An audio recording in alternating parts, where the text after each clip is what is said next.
say, that have the same moral stance, you know? Yeah. Like, or a more extreme moral stance. Because in Christianity, I don't know exactly the version of Christianity that you are a part of, but this idea that I'm familiar with, that gods don't have, or that animals don't have souls. And Hindus would say that is amoral.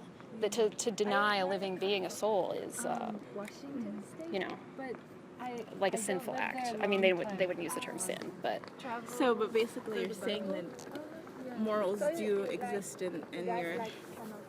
I mean, we have all the morals of all the religions that we incorporate in our acceptance of all truth. So we would incorporate your morals as well, because we want to incorporate your truth. So that's what I mean. Like, so what about that then?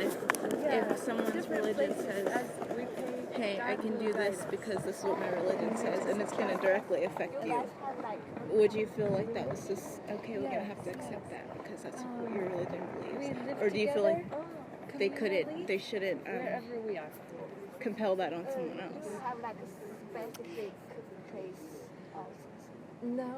I mean, this is where it gets difficult to navigate, right? But we believe in the fellowship of the incarnate divine, that people have an autonomous right to their own beliefs and to speak about their own beliefs. And we believe in the law of society. So, you know, killing people is wrong, hurting people is wrong. But we think that you can think and that you can say, that you can speak your truth, that everyone can speak everyone's truth. So you try to put a line, a limit on how they can practice? Because that would be doing that. No, we don't put a limit on how they can practice. We leave that up to the law of the land and society and politics and social structures. I know, but it's like, okay, I could see that, but if you have a personal feeling of right and wrong, and you were in a society, you and your child was in a society that cannibalized people. Mm-hmm. Okay, and so the thing is, would you feel inside a sense of being wronged if someone were to come and injure you or your child? Or would you just believe that we're in this land and they can do what they believe is okay? Because that's kind of getting to the foundation of what you really believe. That's what I'm trying to do. Well, so what I would say is, how many people believe that it's their truth that children should be hurt? And I know that there are people out there that do hurt children, but I feel like a lot of that comes out of this sort of oppressive telling people that they're wrong, telling people no, telling people all of these things. I mean, when you get to the issue of the church and these priests who are like hurting little children and abusing little children, all under the context of this God. And I just feel like that's a question of what truth are they following? Well, that's the thing, because like you hear, Hindu temples, you hear little girls being used for sex slaves. There's going to be a nice event Friday night. We're building a house for a vet. You're welcome to come. I mean, It's a new coffee shop. I would say that that's not I'll very leave one of these with you common guys. or Thank you. established. Although thank you, sir.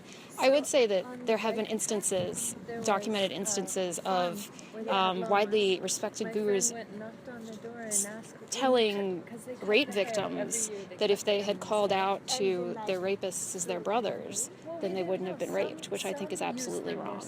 But doesn't this all sort of make you wonder about what to do. We put it in a garbage bag and set it on the bike path and say free. The validity of the religions that are existing now?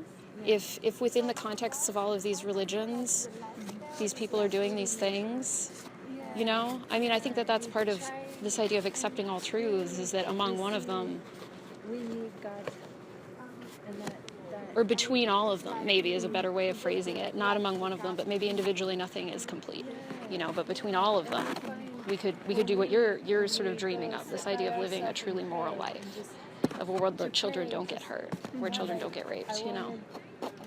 Yeah, I mean, I didn't understand that whole statement, but I was trying, but I think I just trying to more so bring out, like, I think sometimes it's easy for us to say things like we want to accept all truths and there's no right or wrong, but I feel like when it comes down to it in our own lives, I think we do all believe that there's a right and wrong. I believe that you couldn't, I don't know that you could live a sane life without believing right and wrong.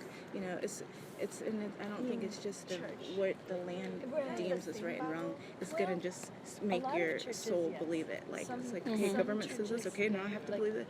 That's not how we work. I mean, you're a thinking person, you know? And so I believe that Mormon Bible I just can't get around believing that when it comes down to it, that you feel like you're gonna you're gonna have a feeling about what you truly think is right and what you truly think is wrong. Because there's a soul in there that thinks and you know and that has feelings and that can feel empathy for people. And so I just understand that's why it's confusion to me. You know, the old English People say things like there's no right or wrong because how can you really think that? So let me ask you this, and this comes out of the conversation that I had with the Mormon elders, and where we sort of ended things in that conversation, came to kind of an impasse, like you're saying, I think, about a moral, sort of this moral, like I have a moral stand that I won't really back out on, no matter what truth I encounter. Right. And it's that we have a right to love whoever we want to love. And the Mormon elders told me that their truth within that organization was that I did not have the right to love who I wanted to love because I love other women. And I would ask you, I hear what you're saying about morals. It is one of the controversial elements of the Fellowship of the Incarnate Divine. But if I were to take on just Mormonism as being the truth and take on their morality of what's right and what's wrong, then what they say is wrong is against their act of saying that it's wrong to love another woman when you're perceived to be a woman.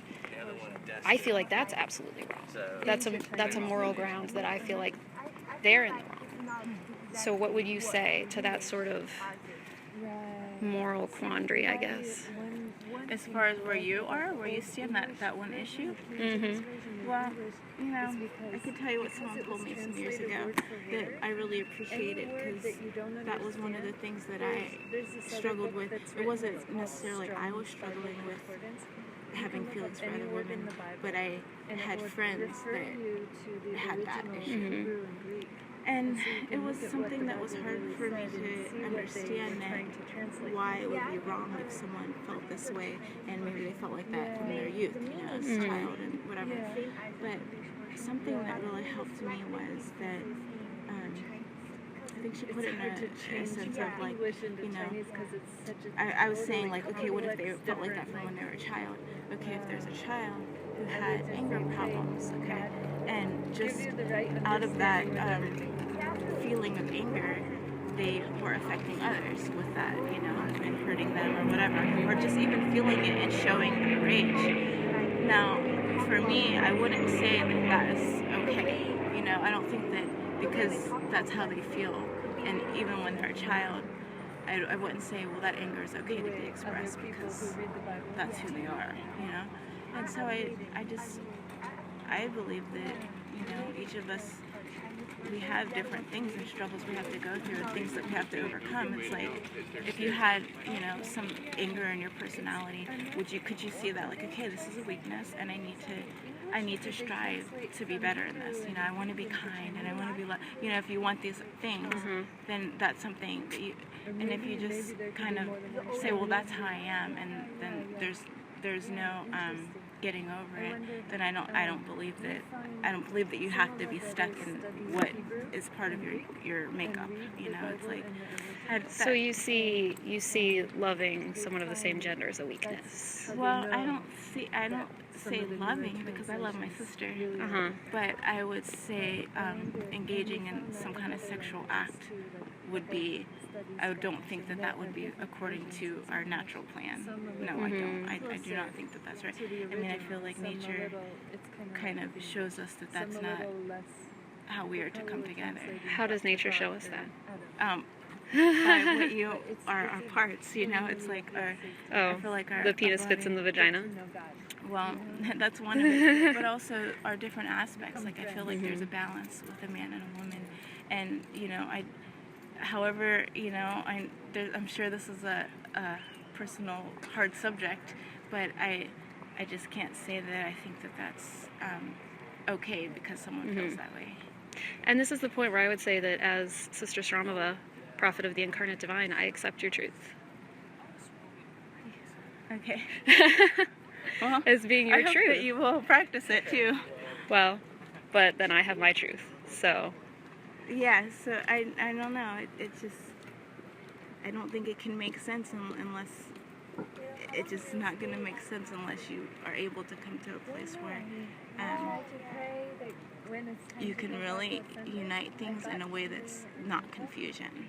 Because, you know, like your own word said, contradiction doesn't make for peace. so peace is, there's one way. Peace is not confusion. What is confusion? Not belief system. August, yeah. And then when do you go back to China? Well, it was great talking to you. Okay. Thank you so much. Would you allow me to use the footage that I took of you? No? Okay. Absolutely. Okay. Not. But I hope that it's something that in there and that you'll think about it. Yeah, no, I mean, we accept your belief. Okay, thank Could I- you. I Okay. personally don't want to shake hands, but I will just say that I hope that you'll think about those things. Okay, I definitely will. Okay. All right. Bye, Bailey. Can you tell me your name one more time? Yeah, it's Kaya. Kaya? Jean. Okay. Is it Kya? I don't want to spell it. Sorry. Okay. I'm sorry. Nice to meet you. Have a Bye. good one, you guys.